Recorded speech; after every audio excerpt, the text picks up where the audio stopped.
Hello, assalamu alaikum, good morning, khush aamdeed, ji aaya nu, goeiemorgen. Bakhair agale, ni hao, chudashubbe, washbele, ohai, gizaimis, guten morgen, hola, bonjour, privyet, kaifa hal, halashuma chatore, ahlan wasalan, marhaba, buna, mucho, gracias, swabia, and a very amazing good morning to everybody who's tuned into PTV World and are watching World this morning alongside the very fantastic, the very fabulous Shizza, Hashmi and Shahzad Khan on 1st of November. Hello Shizza, how are you today? I am absolutely great. Just really happy that we're moving towards December. For some reason, I don't know why, I feel like December is a holiday season, although it's not in Pakistan. But I love December. Yeah, since you've got a Dutch passport to yourself, I think Can that we you're very, stop saying I think that this? you're very right to say that December is like a vacation kind of thing, and it is.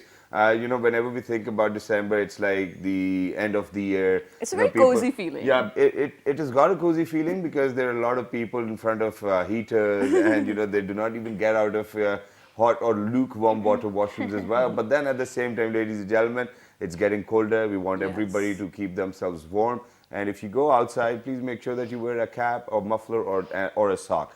These are the three most important components if you actually do not want to feel cold. Yeah, absolutely. I feel like my cold starts with the feet. I mean, whenever they are cold, of course, I'm going to catch a fever sooner or later. But other than that, ladies and gentlemen, since we're speaking about, staying healthy, staying safe, also avoid drinking cold drinks of all sorts. Exactly. Yeah. And not just cold drinks. I think drinks which are cold and fizzy at the same time. Yeah, because recently, I've actually witnessed one of the cases within my own family as well, where a 9-year kid has been diagnosed with diabetes, and it is very sad to know. And even though thankfully that there are multiple treatments which are available, but imagine for a 9-year-old kid going through such a disease where he or she, even if it's not a boy, if it's a girl, I think that it's going to be a little difficult for them to while growing up, seeing other people having all of those drinks and juices and whatnot. Ladies and gentlemen, the amount of sugar they put within these drinks is so high that it definitely has an impact on your quality of life. Right, of course, Shahzad, it does, and it's not just that if you are diagnosed with diabetes, okay, let's get over it, it's fine, we can control. It's not just that. I mean, there are so many emergency situations or cases related to it as well. I mean, I feel I've mentioned this before, but when we were in grade 7th and 8th, we used to have a class fellow who was diabetic. So she wore a bracelet which said she's diabetic because I don't think she was even at that time mature enough to explain to the teacher or her class fellows in a situation where she was probably going to pass out sooner. Anything can happen to you, right? And Shizza, it's so alarming. I'm sorry that I barged in as well. It's so alarming that it's not just one boy that I've witnessed in recent days as well. It's another girl as well, and she's very young. So to adopt to a newer lifestyle, which is a healthier one. Absolutely. I think that parents need to play a very important role. And I know that it's not very easy for the parents to look after a kid who's actually suffering from such a disease. True. But the disease is manageable, people. So the people who are actually around those kids, I think actually need to put in a lot of effort, make sure that other kids are not having the same drinks which the kid actually wanted to have. I think that everybody needs to play a role in making this society a healthier place. Right, absolutely. And like you said, that the parents sort of have a huge responsibility throughout their life to take care of a diabetic kid, Shahzad. But also a lot of parents who sort of take this for granted, the fact that the kid might be obese. Taking it as a sign of health or a sign of wealth and, being happy with it. Oh, mere bachche ko hum Dubai ka doodh pilate. This is just a small example because I witnessed this in Islamabad specifically. Yeah, for real. I've never seen cows in Dubai though. I think that they're actually importing milk. That's probably that's or what camel milk might be available. So I'm just saying, I mean, it's okay as long as they're healthy, but being obese is not being healthy, ladies and gentlemen, and it's not cute to kids because when they grow up, they're going to have such a bad lifestyle. I mean, the impacts are just numerous. And Shahzad, you and I sort of do a show about all of this, healthy lifestyle, but not almost every other week. So I really hope whoever's watching does take something away from this. Exactly, and for all of those parents who are out there, for us it was a shock when we got to know that a 9-year-old kid was actually suffering from diabetes. 9 years is really and young. It was a shock because of the fact that we never kept a check and we didn't go to the doctor regularly or we didn't get the screenings done. There are a lot of things which we kind of keep on reiterating as well. So for all of those kids out there and their parents, it's a humble pledge that if your kid is urinating a lot, if he's losing weight, if he's sweating a lot, please make sure that you get him or her tested because we do not want the young ones to actually suffer from such diseases. Right, these diseases can actually be prevented if we have taken precaution measures in time. Yes, that's absolutely true, and I really hope people do get this message and spread the message as well. Yeah. Other than that, ladies and gentlemen, if you're watching the show today, please, please pray for me because I'm going through my exams and I need all the prayers in the world Yeah. for me to pass these exams. Okay, which exam do you have, today or tomorrow? Okay, well, I do have an exam tomorrow. Yeah. And it is global conflicts, contemporary global conflicts, actually. Contemporary global conflicts. Yes. Okay, speaking of global conflicts, I've read a lot of books, where they speak about how conflicts actually erupt or how conflicts are actually created in different parts of the world. Yes. But, when you're reading from a book about a certain situation, are you actually satisfied with the kind of sketch they draw about the entire situation? Or when you look at it, that's a better explanation? I feel like it really also depends on the person who's writing it. I mean, people have different, perspectives as well. Yep. And you sort of have to resonate with one. I mean, pick one, read his work. If you Yeah.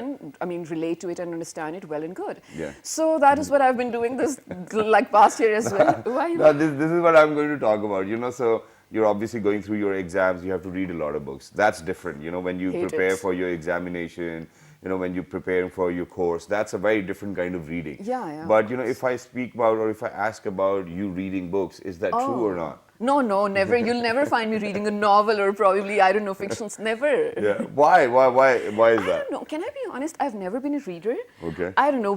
As kids, we were always exposed to Disney movies or, stuff going on. So I think I don't know how to explain this, but Yeah. I've grown up watching stuff. So Yeah. I've never really indulged in picking up a book and being, I really enjoy this because I'd rather, watch it. Watch a film. So, ladies Which and is not a gentlemen- good practice, ladies and gentlemen. If you're watching this, you should be a reader. It's really healthy for your brain as well. Yeah, exactly. But ladies and gentlemen, today, since it's 1st of November, as I mentioned right at the beginning of the show too as well, 2019, it is a very important day for Yes. authors all over the world because today, ladies and gentlemen, happens to be World Authors Day, in fact. And for all of those people who've contributed towards having books or towards writing, I Yes. think that all of those people need to be celebrated today. Today is the Absolutely. day that we actually remember their services. Today is the day that we call upon them as well. Today is the day that we actually let them know that they have done a wonderful job. So for all of those books which I have written, I think have... You've written? Oh, sorry. Read. I've Okay, read. okay. I've read. I've never written a book. I Okay. do write songs too as well. But for all of those books which I have read, I think that they've had an impact on me, on my personality. And the way I have shaped up, I think that it has done a phenomenal job. Yeah. And for all of those people who do not read books, please remember this. Readers are leaders, So Oh, there's no way other That's than this. what my dad says all the time. Should I tell you whenever I ask him for a suggestion of, whatever is going through in my life. Yeah. And he'd be like, okay, make a decision that you can just do, sort Yeah. of support me or encourage me with things. He's Yeah. like, make a decision that you will be able to write in your book. Yeah, and I'm like, and okay, that makes there was sense. this one book which I love the most. So I think that today I'm actually going to speak about the book I've loved the Okay, most yes, reading, go on. and it has had an impact, an enormous kind of impact on me and on my personality. So the title of the book is The Art of Thinking Clearly. Okay. And it's a very simple book. Once you get into it, you will get to know that in different situations, what are you supposed to do? For example, if I give you a situation Okay. that you went to a cinema, you spent $50, you bought your nachos, you went in, you saw the first 15 minutes and you knew that the film is horrible. What would you do? Would you go back home or would you sit because of the fact that you spent $50? I will probably, I don't know, I'd rather go home or sometimes even sleep because I really don't mind sleeping in a movie or a theater. So, ladies and gentlemen, that's my opinion. But since you've read the book, how would you manage Yeah, this? so the person says that, this is like a kind of false alarm for all those people. It's not like false alarm, Okay. but for all those people who tend to sit back and saying that, we spent $50 on Yeah, it, so now we must consume them, that's not the right way to do it. If you know that the film is not, if you know that it's not a good film, what you need to do is that you really need to get out and get back to work because in that hour or 2 hours or 3 hours, you might earn $50 back as well. Right, absolutely. So, ladies and gentlemen, since we are celebrating World Authors Day today, so we have been having two amazingly, brilliant authors on our show, on different shows. Yep. But today we decided to unite them for this specific show because they are, of course, full of wisdom. They're Exactly. so fluently well spoken. They know what they're doing. They have so many books written to themselves as well in their name. MashaAllah. So, without further ado, Shahzad. Without further ado, ladies and gentlemen, we're very lucky that we've actually been joined by the management director of Tangent, Mr. Fahim Sardar. Assalamu alaikum, sir. How are you? Fine, thank you. How are you? Thank you very much for joining us. It's wonderful to have you. Ladies and gentlemen, just a quick bio about Fahim Sardar Saab. He was the youngest CEO ever Pakistan have witnessed, I Wow. think so far. He was the CEO at the age of 34. I'm 32 and still nowhere close to be a CEO as well. He's written 3 books so far, and we're actually going to talk about it, how he actually wants to enjoy this day, because this day actually celebrates authors too as well. But thank you very much for joining Thank us. you. It's wonderful to have Thank you. you. And alongside Mr. Fahim Sardar, ladies and gentlemen, we've actually been joined by somebody who speaks and writes in 7 languages. Makes me a little jealous, Yeah, same. because I kind of try speaking a lot of languages, but all I can speak is hellos and highs. So, yeah, but as a matter of fact, she's written a lot of books, and 7. those books are actually written in different languages, Turkish, English. That's what it is so far, but we're going to dig in deeper. We're actually going to ask her, how was her journey being an author. Ladies and gentlemen, she's none other than Ms. Tahira Andli. Hello, assalamu alaikum, how are you? Oh, walaikum assalam, and I am good and proud author. Thank you very much for Wow. joining us, and we're very happy and we're proud of you that you guys are writing books and doing something and adding onto the shelf of book life as well. Honored. But so to get started, sir, how would you want to take this opportunity and say that, thank God that there's a day for authors as well? Okay, thank God there's a day for authors, as we have days for everything, but I think every day should be an author and a reader's day, because really, how can one spend a day not reading or writing? Yeah. That's something I find very fascinating, because nowadays the trend has changed. We're so busy with our phones. We Right. think we're reading, we think we're writing. We're doing neither of the two. Yep. We're just skimming, and we're just look, I don't even know if we're speaking properly. So, if authors, there will always be authors till the end of time. Yes. But what do they say? What are they trying to say? What are they trying to reach out to? Why are they trying to reach out? These things are important. In olden days, not so far back actually, I mean, even in the 80s, you used to have books which used to talk about other books, such as there's a very famous book called The Name of the Rose, in which it's about a very dangerous book that Okay. should not be read. Nowadays, you have information floating around. Actually, we're floating around in information, most of which is unnecessary. Yep. But I think authors can be important because they sort of put things in a contextual form, True. Yep. in a coded manner, so that when somebody reads it, it should have an effect on them. Because in my opinion, if you read something and it has no effect on you, if you Right. don't learn anything from it, so then in my books, in my eyes, it's not worth it. All right. What about you, Tahira? How would you love to elaborate upon this opportunity, which actually says that there's a day to celebrate people like you? Well, I have a totally different opinion to sir, because I think that 365 days in a year, so 364 days authors are talking about you people, Yeah. but among those 365 days there is one day that you people are talking about authors. So that's great, isn't it? Yeah, it is. So because I every sense day some Interesting. sarcasm. every day they are talking about you, the topics which are taken from their own personal lives, from their experiences. They are trying to connect those things with your life. They try to connect with your emotions, to put that kind of sort of relatedness which you will have to So when that we you grasp whatever's when being you said read to it, us. when you read what is written, you think that as you have gone through all this, and as someone has given language to your words, someone is trying to say that what you have to say. So I think that has its own pleasure in writing it and then reading it. So I think one day is everything. Yeah, and Yeah, but it's not enough. I understand that, but I feel like both of you sort of made a similar point, where people have, of course, certain ideas, but an author puts those ideas into a certain frame. I mean, makes sense of it for all the other laymen like me to understand. And this actually does remind me, because lately I'm studying, I'm reading, otherwise I don't. Yeah. So I was doing a comparative study of neo-imperial patterns of Israel and India. And I would always ask my teacher, why do they have a free pass to everything? Why? And he's like, what is free pass? This is like, what is this jargon? I don't understand. I was like, I don't know how to explain it, but like they can get away with anything. And then he's like, okay, go work on it. You'll find out a theory. He didn't mention what. So I started studying, and then Carl Schmitt has actually put all of this into this theory of exceptionalism.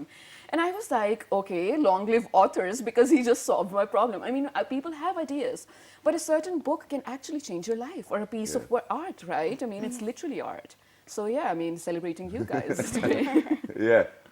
Yeah, that's it. At the end of the day, ideas are one of my books. Mind Conquest is about, it's the power of ideas. That's what it says at the top. But ideas have to be brought into reality. True. And I remember, Shahzad, long time back we had a discussion about bringing ideas into reality. Exactly. And, that's a slightly different discussion. But ideas are good. Crazy ideas are also good, because I mean, you have to. It's the crazy ideas that really do something. Exactly.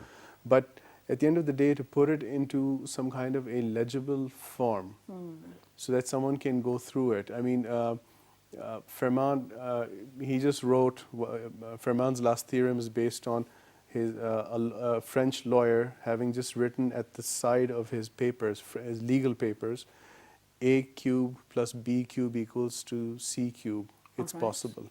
And then you had this army of mathematicians trying to prove it, and it took them maybe, I think, 100 years, more than 100 years to prove it. So had he just given the explanation as well, how you do it, it would have saved a lot of time. But at the end of the day, it was not just an idea. He put it on paper. What I'm trying to say is that in my experience, I've realized that when we say something, I think it has an effect on not only the person listening, but also our environment and our global celestial form. Exactly. But when you start writing something, something happens somewhere. It's very strange. It's very difficult to describe when you write something, especially when you write with meaning. Are you saying it creates an impact? Yeah. It definitely creates an impact, and something happens somewhere in the celestial form. Maybe it won't happen right in front of you to that person. For example, a fantastical description of this is the book, The Picture of Dorian Gray by Oscar Wilde. Okay. That's a separate story, but it's about how an artist does something very seriously about drawing a person's face, and how that face starts to change with time. All right. And what is it? They're talking about many things, but one of the things that I'm picking up from that is when you write something and you mean it, something happens somewhere. Exactly. And that's one of the importances, one of the, I think, most important things about an author, that they bring about change. There are many books on earth. If you go to the West, if you read them, you will be monitored by FBI Exactly. just by reading a book. Okay. Yeah. We were in a Western country, and when we used to go to the library, we were told, use your card, but do not get that book. Okay. All right. We had instructions, advice, don't get that book. So suddenly you start thinking, what's in that book? Yeah. So when somebody writes something, I think it brings about a change, but it also, I'll just share something very strange with you. When I was writing my second book, See You at 34, I thought I had done a big thing. I went to the National Library as per law, I have to give 2 copies. A gentleman over there just kept staring at me, and he said to me, you wrote this book? I said, yes.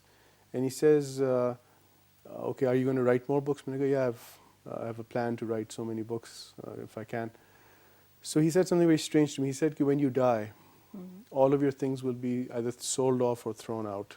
But remember one thing, your books will still be here. Exactly. So you tend to leave something that you have observed, understood, for hopefully future generations. Yes. Someone will always read it. That's something I know. Exactly, and I think that this is very wonderfully said, and this is what I actually meant when I said that it is to increase the shelf life, and for all of that information which is available over the internet might crash, there can be so many different things, but books are here to stay. Yeah, yeah. Which is why there's one more important thing, that whenever I read a book, there's this one thought which comes across my head or my mind, and that is that, the author I'm reading, whatever he's written or she's written, as a matter of fact, it totally depends on his or her surrounding, that the kind of writing I'm actually going to read from that particular author.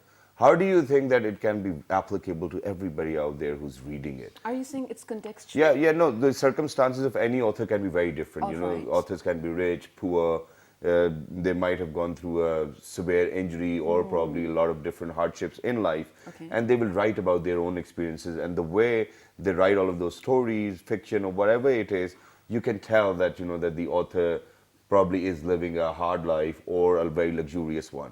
So how does all of that, what a writer writes, imply to each and every one of us, or all the readers who are out there? First of all, it's no hard and fast rule that it should imply or comply or implement to each and everybody body's life living on the planet. A writer might write something which he hasn't experienced in his own life. It might How can not you be write his about life. something which you haven't experienced? You have observed. Yeah. You write on the base of observation. Let me tell you first the definition of author, then you might have the idea that what I'm talking about, and then you will have the link about it, what I try to say. The author is a person who invents something, invent the idea, come up with the idea. In the past, the authors were who? They were the people who were just given certain amount to travel to the tropical areas, to the islands, to the deserts, to the so many places. So to the tropical heavens, what they were getting, the observations, the style of talking, like the particular area where people are living, the particular civilization, and the way people live their lives, and they come up with the idea. So they were not worried about like grammatical or other errors, the syntax, or about the character development. It was the headache of the editor. But nowadays, everyone is author. Writing is everybody is doing, but a writer is someone who does something. What's that? Something? That is writing. Writing is something a writer does. Obviously, like that's what you call a writer, right? But that's different from what other people write. Like, for example, I know writing and I know cooking. So I can cook, I can write, but am I author? Am I the 3-star chef? Like that's two different things. What I'm getting confused in is, if somebody who writes a book is a writer, why is somebody who cooks a chef? He should be a cooker. It's total. No. Yes, for example, like if a person can cook, for example, our mothers, they cook on daily basis, but they can't be called, like that that chef, which they are holding stars on their shoulder. So if someone come up with writing nowadays, we see e-books, self-publishing, and blogging, and everybody is a writer, everybody creates something, but we can't call them authors because they are not those who are fitting into this definition of the authors. So how, like, coming to your question, that how a person is feeling that link that a writer has established in his book or her book, or everyone has to live. No, we must remember that there is one author above us who has written all our faith, our stories. So we have to live in that, and we are assigned with the role of authors, and you are assigned with the roles of readers. So you are reading what I have written, but it's not necessary that I have lived that sort of life. For example, I write about the agonies.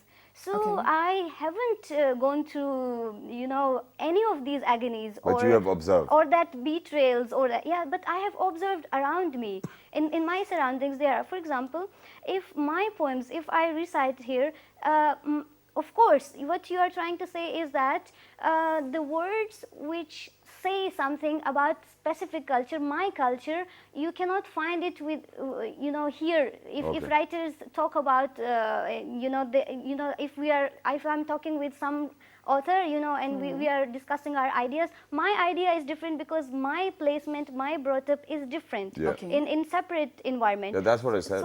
So that's not necessary. Okay, in that area, might someone get linked to that, that I have lived that life, you know, or I'm going through that. So writer is talking about me, but it's not necessary or written anywhere that a person should live or a person should live to everybody's experiences like that. All right, that does make sense, of Yeah. course. But because they are qualified writers, when you say authors we're talking about, so of course, I mean, they do have a certain sort of perspective or knowledge that is applicable or understandable by everyone. But here's the thing, I don't even know if I should be talking about this, but I feel like you guys can answer this really Go well. ahead. There are some pieces of literature which are, I think you also mentioned this, banned for public, not openly available to everyone out there. And just an example Good out there, point. let's see, books about psychedelics, for example. I mean, there is a theory Trench McKenna put out and everything. Not everyone is allowed to access that, I mean, through so many different forms. This was just an example. Is this, do you feel like a violation of right of freedom of expression or writing, or do you feel like if you know, this piece of art has been put out, this piece of writing has been put out after so much research and knowledge and whatnot, should this not be available to human beings, I mean, to understand and For study? everybody. Or is this a right practice? Should it be banned? We'll start with you, Mr. Yeah. P. Look, there's a, I think there's American law, there was a legislation which was passed, and I'll just go in reverse actually, which is your freedom ends at the tip of your nose. Okay. And that's it, you know. So if there is material on earth which is offensive to some people, it will not be offensive to other people, because they come from, as our colleague very rightly said, that Different backgrounds. Exactly. But what we have to understand is something that is important. There is a book, for example, I will not discuss it right now. People don't talk about it. A, they don't read it. They haven't read it. I have. Many people have in Pakistan, but you know, the majority has not. All right. But they don't even know about it, and at the same time, when you bring it up, they don't have the background to understand the importance of that book. That book is, by the way, more or less banned in the West. Okay. So here I'm taking a reverse example, because there must be some information in it that's useful.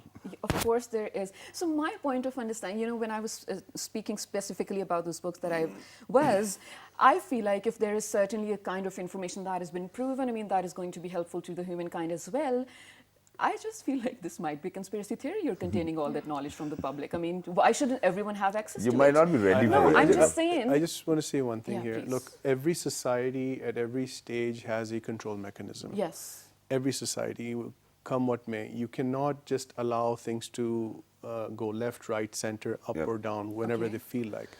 This notion of freedom does not exist, especially in the West where this idea comes from. Okay. It does not exist. You are not free. In Russia, you could travel with one document. In America, you need 3 documents. If you're missing any one of them, you'll go to jail. People don't really analyze these things. Right. So what we need to understand is, what is this so-called freedom? I'm not trying to destroy the question. I'm just saying this is the reality of the situation. please go on. What does freedom actually mean? We in Pakistan are quite free, actually. You can Yes, do whatever agreed. you want. You can say whatever you want. There's just 4 or 5 things. I keep telling foreigners there are 5 things in Pakistan. Just don't cross them. Do whatever you want after that. So we have our control mechanism. They have their control mechanisms. You have to be able to bridge this gap. And the East is East and the West is West, and never the twain shall meet. This is actually true. It's not untrue. Absolutely. So staying within that confine, I at least would feel, and I'm sure our colleague will add more, you have to draw a line. What is knowledge? What is offensive? What is genuinely, inadvertently offensive? What is actually offensive? And I'll give you 2 examples. All right. The first, this book that I just mentioned, is inadvertently offensive to some people, but it is extremely accurate. Yeah. And conversely, there was another book I read, I won't take its name. Yeah. It's banned in Pakistan. Okay. I read it, and it was overtly offensive to us. Okay. So there's a difference. To Pakistanis, you're saying? To Muslims. Oh, Muslims, okay. So Exactly. there's a difference. So we have to draw a line, have to draw a balance, and this notion of so-called freedom, this doesn't exist. And thank you very much No for matter how mentioning much that we as well. advocate it for. And ladies and gentlemen, speaking of offensive writing, I think we cannot forget Manto Saab as well, because Manto Saab's writings were always very offensive, and he had multiple issues with the society.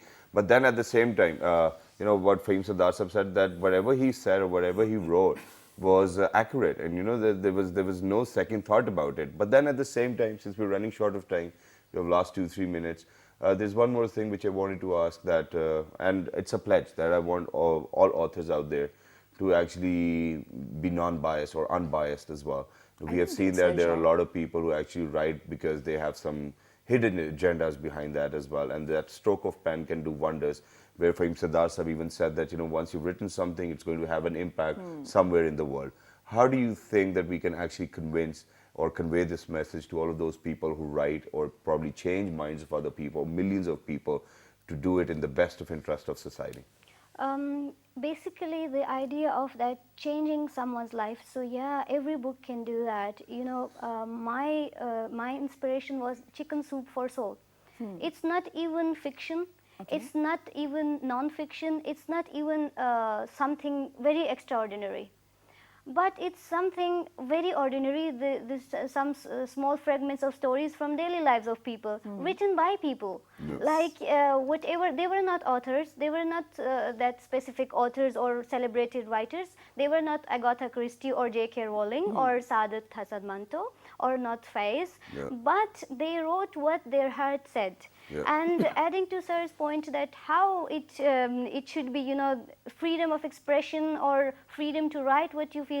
My point is, write with conviction. Okay, that's from an author's point of view. But okay, what a person should read, being a reader, what is controversial for you? For example, if I am a Jew, I will not have to read about Holocaust. Yeah. That would be controversial for us, even if it is accurate. So there is this three things in reading: treasure, trash, and pleasure. Yeah. So you have to pick what you are reading for accuracy, for data collection, or for your knowledge. Exactly. If you want to gain knowledge, okay, go for it. But if you are like, but let me give you one interesting thing. You can definitely give us an example. Yes. Hold that thought. We're actually going to come back to you. Ladies and gentlemen, we've actually got a small package to share with you guys. Go ahead, take a look at this, and when you guys will come back, we're actually, going to listen to Miss Adleeb over here, what she's actually trying to convey. Let's do that. Good morning. Authors, as we all know, are writers capable of uniquely drafting fictions, biographies, non-fictions, motivationals, poems, and even plays which are enticing to a class of readers. William Shakespeare is an English playwright, poet, and actor born in April 1564. He was the best author and poet of his time and is regarded as the best writer in all of time. Some of his bestsellers include Hamlet, Othello, King Lear, Macbeth, Romeo and Juliet, and The Tempest. Stephen Edwin King, born 1947, is an American author of contemporary horror, supernatural fiction, suspense, science fiction, and fantasy. His books have sold more than 350 million copies, many of which have been adapted into feature films, miniseries, television shows, and comic books. John Ronald Reuel Tolkien was an English writer, poet, philologist, and university professor who is best known as the author of the classic high fantasy works The Hobbit, The Lord of the Rings, and The Silmarillion. Charles John Huffam Dickens was an English writer and social critic. He created some of the world's best-known fictional characters and is regarded as the greatest novelist of the Victorian era. J.K. Rowling and Robert Galbraith is a British novelist, screenwriter, and film producer, best known as the author of the Harry Potter fantasy series. The books have gained worldwide attention, won multiple awards, and sold more than 400 million copies. Fyodor Mikhailovich Dostoevsky, sometimes transliterated Dostoevsky, was a Russian novelist, short story writer, essayist, journalist, and philosopher. Dostoevsky's literary works explore human psychology in the troubled political, social, and spiritual atmosphere of 19th century Russia and engage with a variety of philosophical and religious themes. All right, ladies and gentlemen, this was a very informative small report about today's International World Authors Day. And before we went out on this, Shahzad had actually thrown a question to Ms. Tahira over here, and she had a very good explanation to it. Please carry on. Actually, I was saying that if a book is tagged with a controversy, that's read widely, more than a book which is lying in a shelf to wait for the reader. The forbidden fruit. Yeah, the example I was quoting is the book of the biography of Adolf Hitler, Mein Kampf in German. So My Struggle in English. So being a translator, if when I came to know that actually the chapters about Jews has been reduced from it or deleted from it, it was very astonishing for me, and I had this urge to read it more than before. If like I would not care for Adolf Hitler in my rest of the days, but when I heard that okay, they have deleted it actually based on this biasness and everything, then I got that I have to read it. So people like me that who hear about being an author, I would say that if a book is being tagged with controversy, I think it should be read Open. open. And I think it's human nature as well. And ladies and Curiosity gentlemen, does yeah, fill we a can gap. definitely give a million of examples, but two of the examples which I can remember since I'm doing a sports show as well. So one of the books which was written by Shoaib Akhtar was a huge controversy. Alright. And then later on, Mr. Shahid Afridi wrote a book that was a huge controversy as well. So I think it's similar to like baiting, the way people actually use the taglines so that you click on them, and it's human nature, so it will work. But very quickly, your messages for all the authors who are out there, please go ahead, anything you have to say, and readers as well. Keep at it and make a positive change, because authors can create a lot of havoc. Yeah. Oh, wow. Of course, Exactly. because the power of words is actually a power that we sometimes underestimate, let's say. Yeah. So what about you? For authors, I have message that keep writing what you are writing. Do not fit in with that like ideas of others that what you should write. You should write what you want to read. You want to read yourself. That would be interesting thing to do, and write with conviction, but just keep in mind that it should not cross the limits for some people who just feel like affiliation for your name, like some people like to read the names of the author and then they pick a book. So do not disappoint them, and do not speak about someone's religion, someone's personal differences and cultural differences, linguistic differences. Like, do not mock them. Do what you are doing in a positive way, but you might have a definition of positivity to your own. Exactly. For the readers, read everything what you can read in this lifetime, because people like our ancestors, being a Muslim, our ancestors have written books which even cannot read in our whole life. So they have written that amount, that quantity of books. So keep reading, because reading will lead you to expand your vision, and by reading you will just get to know yourself, because reading is knowing. Exactly. And writing is writing is most torturous job. Being an author, I say Okay. for a writer it's always that he don't want to write. If it's imposed on him, it's always that certain amount of time that has been granted by divine to write. I'm talking about the creative writing, not for the analytical or statistical writing. So my message to all the readers is that keep supporting the positive things you are getting from the readers, and keep supporting us, and please read my books. Well, that's great. amazing. Thank you very much for joining us. But one last thing very quickly. So for all the shows we do, it is very hard for me and Shizza to watch them in repeat, and it's just because of the fact that we're in it and we know what we have done. Yeah, it's So cringe. for all the authors who are out there, or writers who write books, do you think they read them first or they do not? I think Yes or no? And for example, I will give you the answer. It's very honestly. We do read, but we don't want to change anything in it. Like if someone suggests, I would hate that idea that. Come on, like I have read it, and I have like. No, but do you read the book you've written yourself? Of I course. Yes, After you've I written. have Of to. course. I have to Okay. because we love our creations, Wow, that's great. and they are like our children. Yeah. So I love because, but sometimes a mother like a child, but people might not think that he or she is beautiful. Yeah. So you know, some authors think that their books are the Best. beautifully and Yeah. wonderfully written, but the Others might not think that. masses may not appreciate it and celebrate it. But it doesn't matter. It doesn't matter for the author. Being an author, I Yeah. would just don't care. But I would love to read and read my books. But I would hate the idea to change anything in it. And it's cool that Alright. you're carefree. That's a lot to learn from, ladies and gentlemen. And what about you, Mr. Fahim Sardar? I do read my books, but I'm extremely critical of myself. Okay. So I'm like, I would read it to criticize. Yeah. Yeah, and that might take you for like a very long time for a person who might avoid rereading his work or taking another look at it. I mean, being self-critical is actually That's my take on it. And something strange has happened in the past 1 year that I've had to refer to my books Yeah. for reference.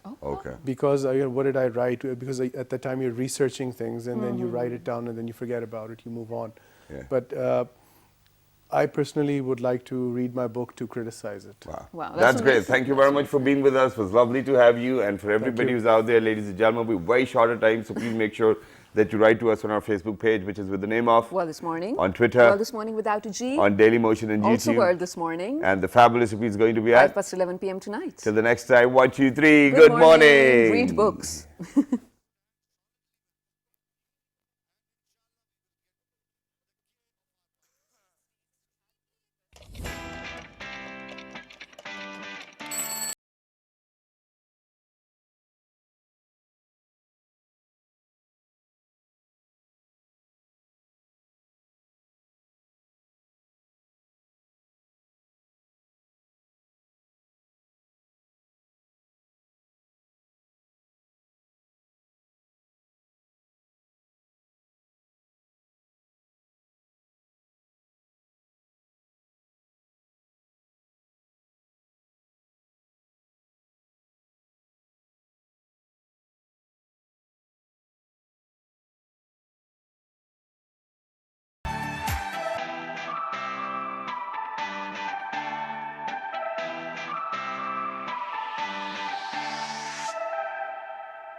That if public and private partnerships going to work, the period is going to be shortened and we'll be a happy country and all of the people around us will be our family. Of course, and they are. inshallah, of So course. please make sure that you write to us on our Facebook page, which is with the name of Well This Morning. on Twitter, Well This Morning without a G. on Daily Motion and YouTube. Also Well This Morning. And the fabulous repeat is going to be at 5 past 11 p.m. tonight. till the next day, 1, 2, 3. Good Good morning. morning. Thank you very much.